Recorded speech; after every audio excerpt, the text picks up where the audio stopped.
Gente, é difícil, né? Você falar depois de escutar tudo isso. Meu coração está muito voltado para isso que o Felipe falou.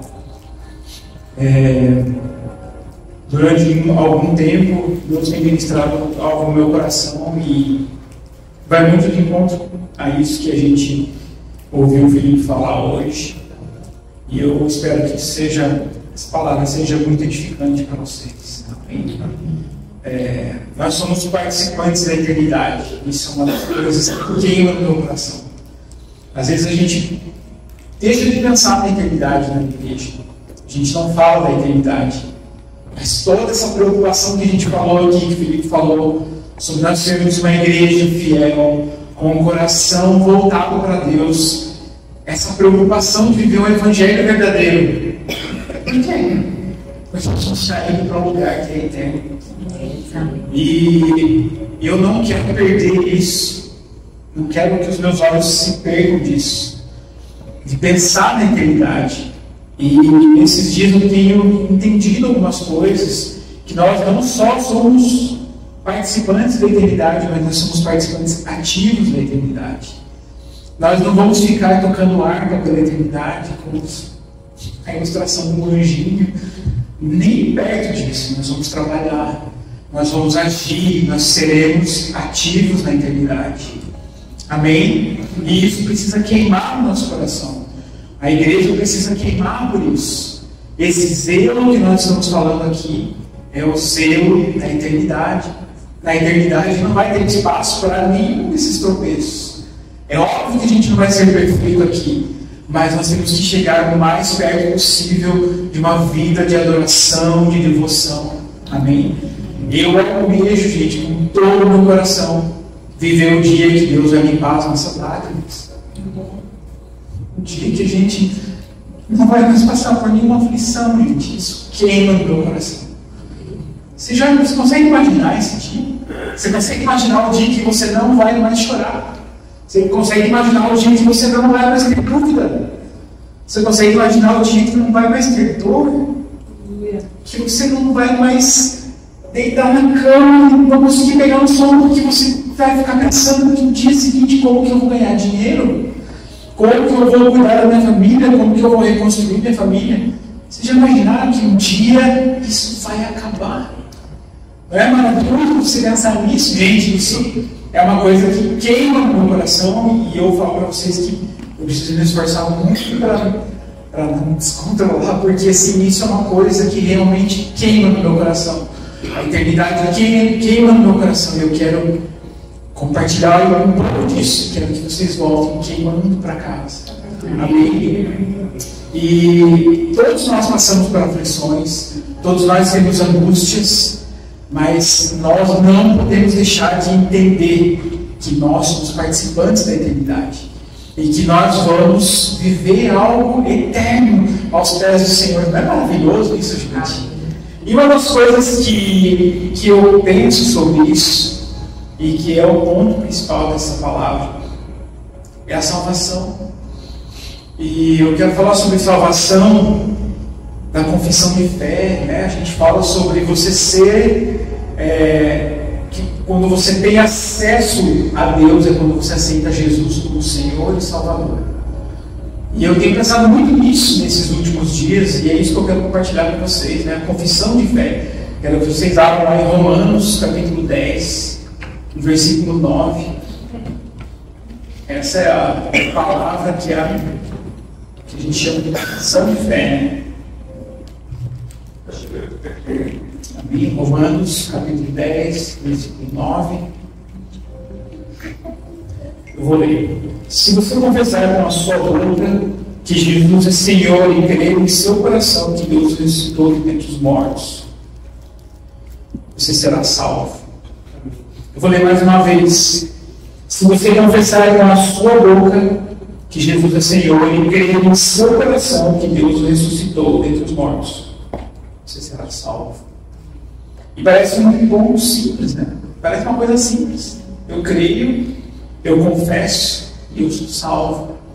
Mas dentro disso tem várias coisinhas que a gente acaba no dia a dia da nossa vida cristã, a gente acaba meio que tropeçando, esquecendo de algumas coisas.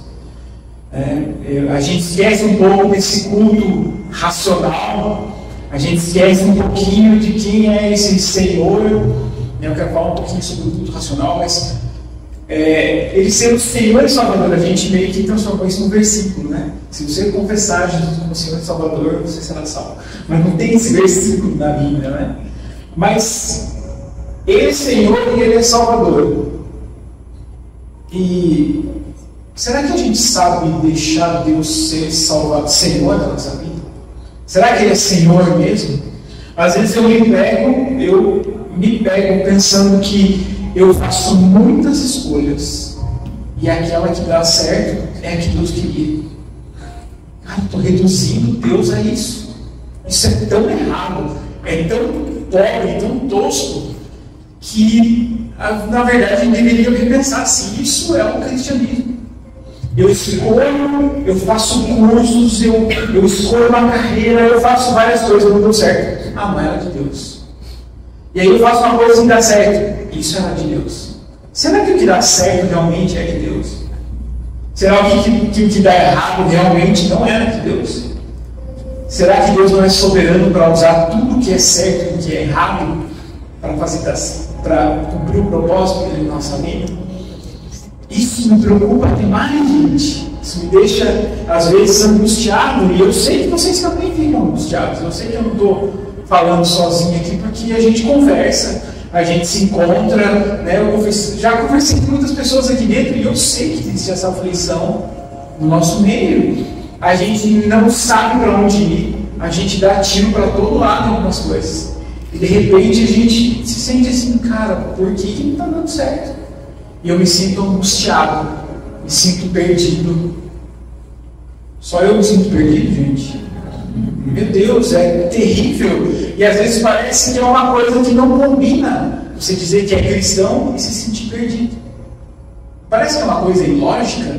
Não deveria ser lógico a gente se sentir orientado, a gente se sentir num caminho correto. Mas por que a gente faz isso? Porque a gente pega aquilo que Deus quer fazer e a gente não deixa Deus falar com a gente. Eu lembro que durante esses dias eu estava, o Felipe conversou comigo já tem tempo, né? Faz mais de um mês já, e eu conversei com a Aline, e aí a Aline falou, você já tem uma palavra? Eu falei, eu tenho um caminho, né, que eu já estou aí, já, uma palavra que Deus colocou no meu coração dela. E você já perguntou para Deus se é isso que Ele quer que você fale?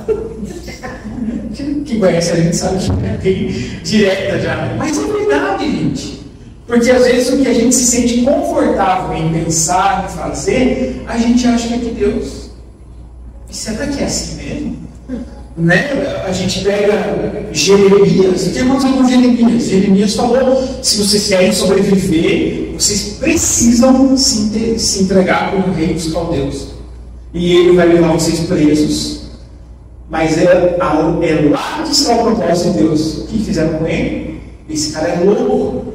Vamos jogar ele num poço. Jogaram num poço cheio de lama. Eu fiquei imaginando, gente, ficar por dias dentro de um lugar enlameado. Vocês conseguem imaginar isso? Você passar dias e dias e dias, sei lá, atolado até onde de lama e vivendo desse jeito. Imagina esse cara pensando. E eu fiz o que Deus me mandou e olha o que eu mandou. Mas assim, cumprir o que Deus quer, muitas vezes não combina com aquilo que a gente imagina que é o correto. E isso às vezes traz uma confusão na cabeça da gente.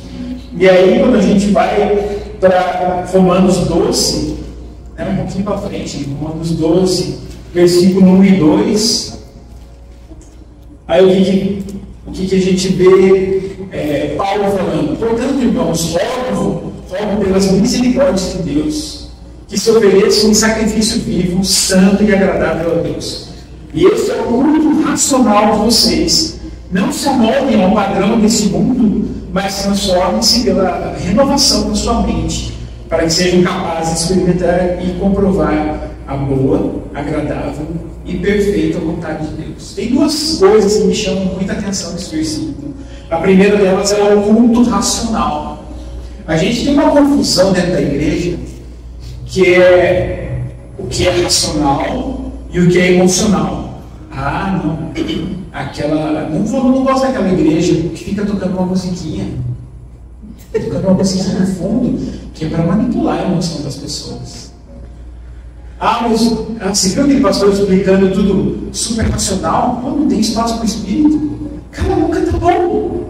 Isso gera uma confusão dentro da gente. Paulo está falando sobre o culto racional. Cara, se a gente não entra aqui nesse lugar e não pensa no que a gente está fazendo, a gente está perdendo tempo. Se eu venho aqui para adorar a Deus e Deus de repente me traz uma direção e eu nego essa direção, eu estou simplesmente passando meu tempo dentro do lugar, com pessoas que eu gosto, e eu estou aqui gastando meu tempo, e no final, se sobrar um pão de queijo das crianças, eu fome. Né? Gente, às vezes a gente tem uns pensamentos escondidos na nossa mente que são assim, da vergonha, né, gente? A gente sabe. Mas a gente faz isso, é muito fácil a gente fazer isso. E aí, de repente, a gente sente uma emoção do culto.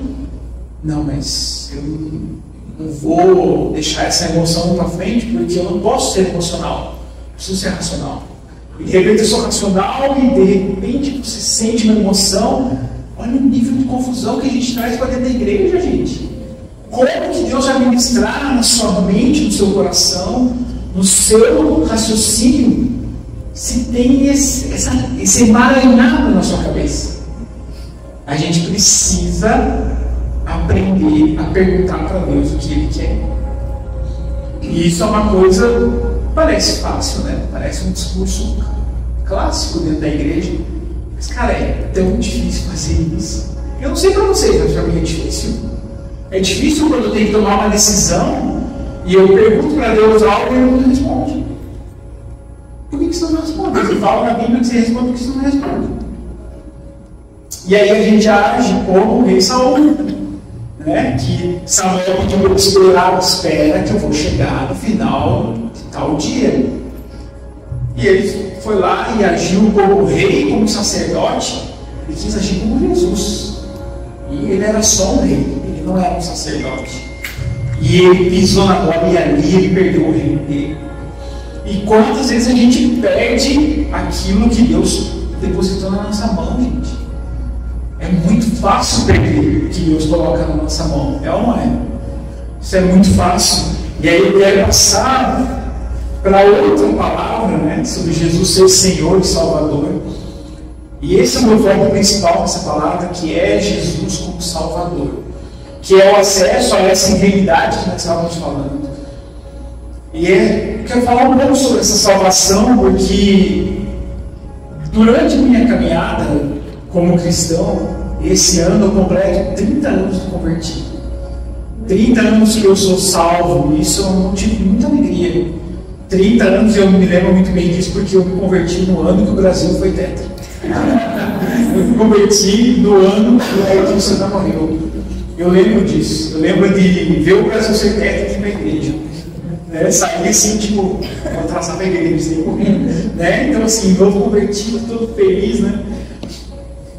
E uma das coisas durante todo esse tempo, né, especialmente em Curitiba, quando eu fazia parte da igreja do Luciano Subirá, nossa, a família da Débora também, eu tive a oportunidade de trabalhar em alguns ministérios na igreja e atender muita gente.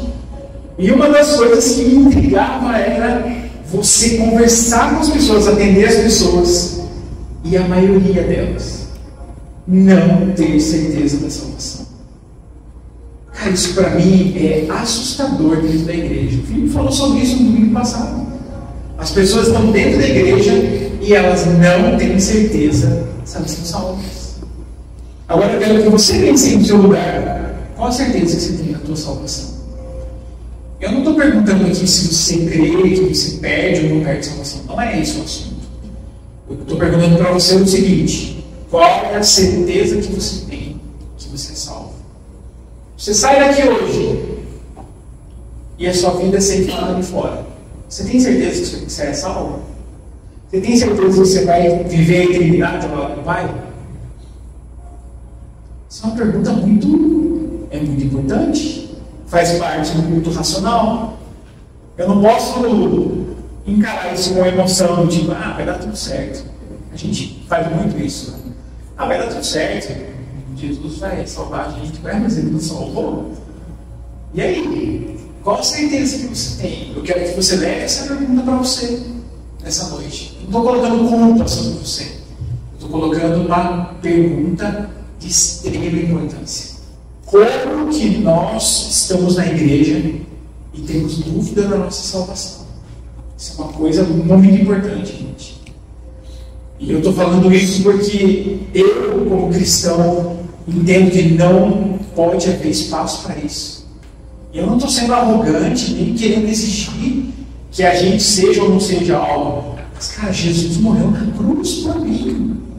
Ele morreu na cruz por você. E você aceitou Jesus como Senhor e Salvador. Se você morrer hoje, você é salvo ou não? Um outro ponto que eu quero falar sobre a salvação é a alegria da salvação. Como falei para vocês, eu me converti em 94. E eu lembro que em 2007 fui para o casamento de um casal de amigos em Curitiba, eu ainda não morava em Curitiba. E eu fui no casamento no sábado e no domingo fui no culto. E eu lembro que eu estava entrando na igreja e tinha um ministro de louvor que era famoso na época, era bem popular na época. E ele estava ministrando na Alcance, quando eu fui lá. E eu escutei lá de fora da igreja. Sabe quando Jesus te pega no momento mais inesperado? Eu lembro que eu fui entrar no portão, quando eu entrei no portão, eu escutei ele ministrando assim: obrigado, Jesus, por tão grande salvação. Obrigado porque você me salvou das garras do pecado. Você me salvou de uma vida miserável. Gente, isso entrou tão forte no meu coração que eu parei no pátio da igreja. Eu não conseguia andar. Porque eu me converti em 1994, mas eu entendi a salvação em 2007. É doido isso.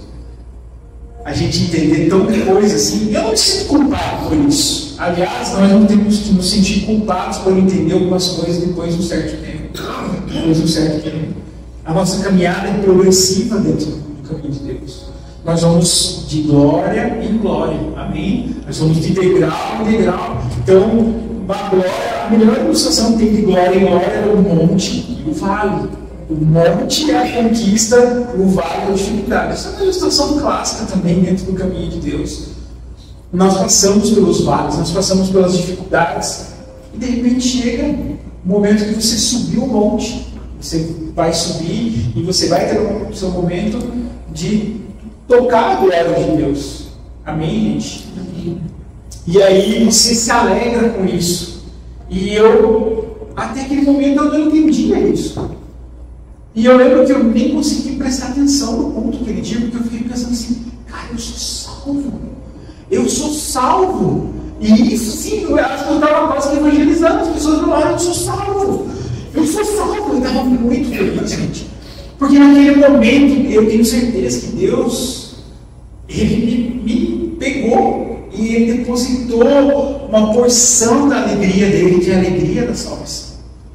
E eu quero deixar outra pergunta para vocês: aonde está a alegria da salvação na vida de vocês? Aonde está a alegria da salvação nas nossas vidas? Porque nós podemos perder essa alegria. Quero que vocês abram lá em Salmo 51. Salmo 51, versículo 12. É um salmo de Davi, um dos salmos que a gente mais fala, mais comenta, mais lê em cultos. E aí Davi está falando uma coisa que é exatamente isso que a gente está falando aqui. E ele começa o versículo assim: devolve-me a alegria da tua salvação. Olha só.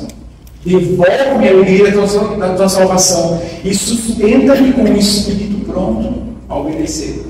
As palavras de Davi estão evidenciando que nós, na nossa caminhada, nas nossas dificuldades, nas nossas dores, nas nossas angústias, nessa dificuldade de entender o senhorio de Cristo, de Deus na nossa vida, a gente se perde. E a gente perde a alegria. Quantas vezes você já sentiu que você perdeu a alegria de estar aqui dentro? Eu já perdi inúmeras vezes. Eu já Alguns dias atrás eu estava assim, me sentindo muito seco.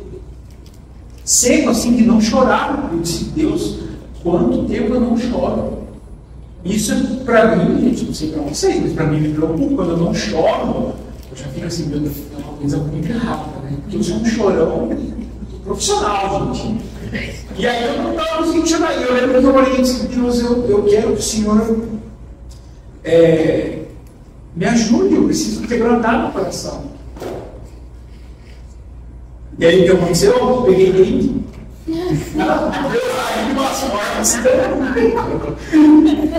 E assim, foi uma segunda-feira, vim no culto no domingo, na segunda de manhã eu comecei a ter alguns sintomas.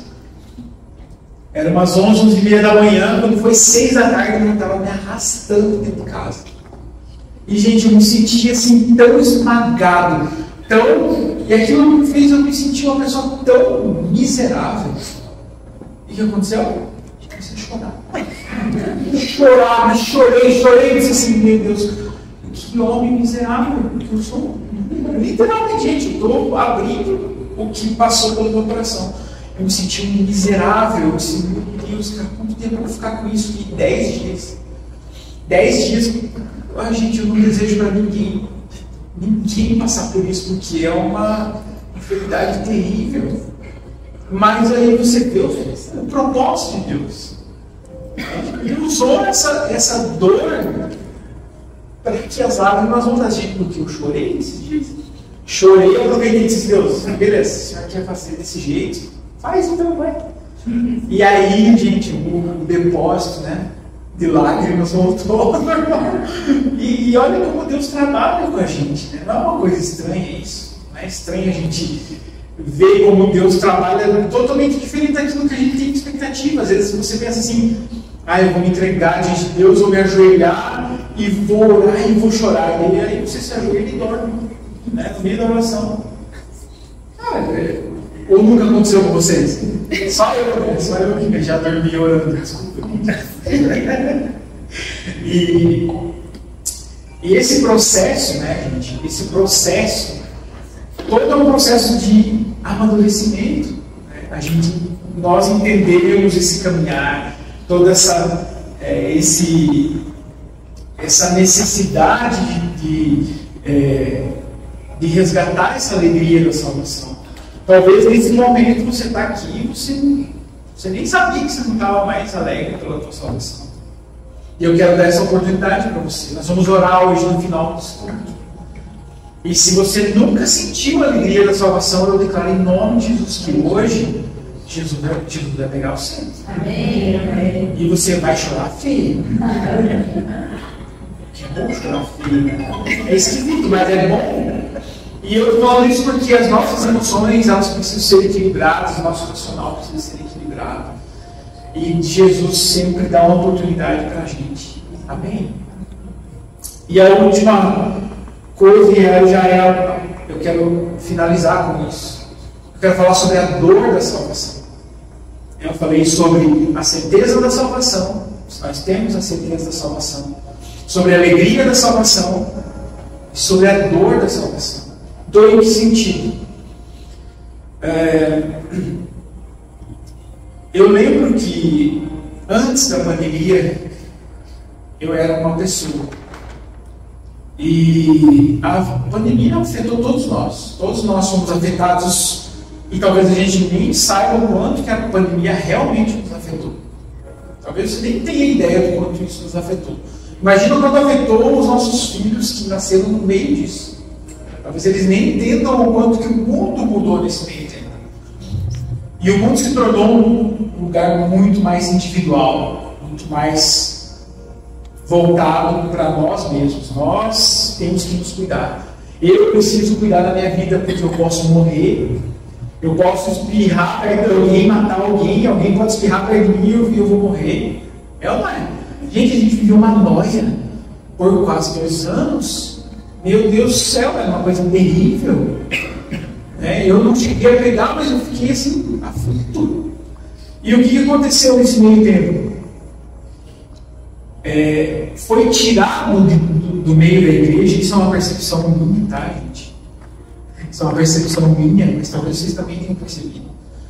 Que você falar de Jesus para alguém e você falar de salvação se tornou algo ofensivo. Como que você fala da tua crença, sobre respeito à minha crença? Como que você fala disso? Mas o que eu creio não vale? Mas você está falando disso aí, mas como que cientificamente você prova isso que você está falando? Gente, o mundo se tornou um lugar quase que insuportável. Porque você tem que provar tudo que você fala. Não, porque eu li um artigo do médico que falou blá blá blá blá blá blá. E aí o que aconteceu? A gente substituiu um monte, a gente colocou um monte de argumentos no lugar do Espírito Santo. Eu era um cara extremamente ousado para falar de Jesus. E aí, depois da pandemia, gente, eu fico fazendo conta para falar com as pessoas. Será que eu vou ofender? Será que essa pessoa não vai me processar? Gente, é isso. O mundo se tornou isso. Se você falar de Jesus para alguém, você pode ser processado. A pessoa pode fazer um escândalo, pode se sentir ofendida, vai te cancelar. Cara, ser cancelado é um temor que existe nos nossos corações hoje em dia. Se você é cancelado, você pode ser demitido, você pode não conseguir fazer mais, sei lá, não comprar em algum lugar porque você não serve para aquilo, para pensar nisso daquele jeito. Não é terrível você pensar nisso. E eu lembro que antes da pandemia eu entrava em discussões, não queria nem saber. Eu quebrava o pau da galera para falar de Jesus. Falava mesmo. E aí, de repente, Jesus, eu preparando essa palavra, veio muito claro no meu coração. Quem era você antes da pandemia e quem é você depois? E eu quero que vocês pensem nisso também. Quem são vocês agora e quem eram vocês antes da pandemia? E aí eu quero falar sobre o sentido de falar da dor da salvação qual a dor que você sente hoje pela pessoa que está do seu lado e não é salva? Hoje a gente substituiu a dor da salvação pelo temor de ofender as pessoas. E aí eu quero que vocês leiam o versículo 13, Salmo 51. Vou ler o 12 para emendar no 13. Devolve-me a alegria da tua salvação e sustenta-me com o espírito pronto a obedecer. Davi está pedindo para Deus devolver, para ele se sentir feliz com a salvação. E aí no 13 ele fala: então ensinarei os teus caminhos aos transgressores, para que os pecadores se voltem para ti. Olha que maravilhoso isso, gente. Quando você tem a alegria da salvação, o Espírito Santo age na sua vida. E aí você não tem espaço para você argumentar. Você vai para cima mesmo. Gente, a pandemia passou e as pessoas continuam precisando de salvação. Amém? Às vezes, eu olho para a nossa igreja e eu vejo assim, ela é uma igreja saudável. E eu gosto da igreja ser pequena. Que ela é pequena, nós estamos aqui num ambiente gostoso, que a gente está crescendo de uma forma saudável, a gente consegue acompanhar todo mundo. Mas eu sinto falta de ver pessoas salvas. Onde são os visitantes? Onde estão as pessoas que precisam de Jesus? Cadê as pessoas que precisam ser curadas? Cadê as pessoas que precisam ser transformadas? Onde estão as pessoas que são desenganadas e que precisam de um ponto de esperança na vida delas? Nós somos essa igreja. Amém? Amém? Nós somos essa igreja que está buscando isso. E nós queremos viver a salvação. Nós queremos viver o senhorio de Cristo de uma forma genuína. Amém? Amém? Gente, eu quero orar com vocês nessa noite. Quero que vocês coloquem em pé. E eu quero que vocês clamem no lugar de vocês. Se vocês quiserem vir aqui para frente, nós queremos orar com vocês. Deus, eu não tenho certeza